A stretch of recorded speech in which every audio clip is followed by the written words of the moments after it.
ఎందుకంటే బీజేపీ ఎజెండాలో ఏనాడు కూడా పేద ప్రజల భాష ఉండదు, కార్మికుల భాష ఉండదు, రైతుల భాష ఉండదు, వాళ్ళ ఎజెండానే ఉండదు అసలు. ఈ పేదలు ప్రజలు, సామాన్య ప్రజలు, దళితులు, గిరిజనులు, రైతులు వాళ్ళ ఎజెండాలనే ఉండదు అసలు. వాళ్ళ ఎజెండాలో ఫిటే కాదు అది. వాళ్ళు మాటనే మాట్లాడదు. ఇప్పుడు విన్నామా 10 ఏళ్ళలో నరేంద్ర మోడీ నోట్లో ఎప్పుడన్నా ఆ మాట విన్నామా మనం?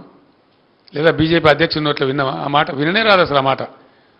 ఎందుకంటే అన్ని జూటా నినాదాలు, ఒక 150 నినాదాలు ఇచ్చిండు ఆయన నరేంద్ర మోడీ.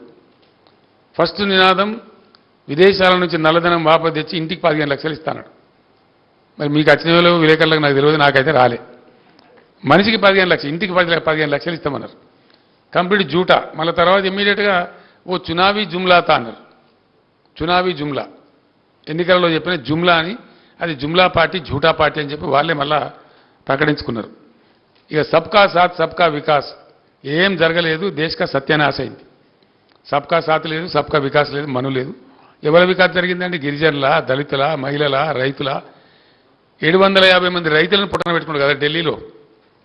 రైతు ఉద్యమం జరుగుతుంటే వాళ్ళని నక్సలైట్ అని, అర్బన్ నక్సలైట్ అని నానా దుర్భాషలాడి 750 మంది రైతులకు హత్యలకు కారకుడు నరేంద్ర మోడీ. చాలా ఘోరంగా తులనాడిండు వాళ్ళని.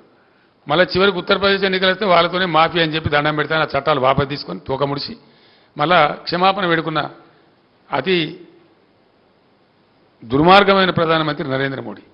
ఇది 10 సంవత్సరాల నుంచి ఆయన చరిత్ర జరుగుతూ ఉంది. మేక్ ఇన్ ఇండియా ఏమైనా వచ్చిందా? మేక్ ఇన్ ఇండియా లేదు, మను లేదు, అంతా పట్టితే జూటా. డిజిటల్ ఇండియా ఏమైనా వచ్చిందా?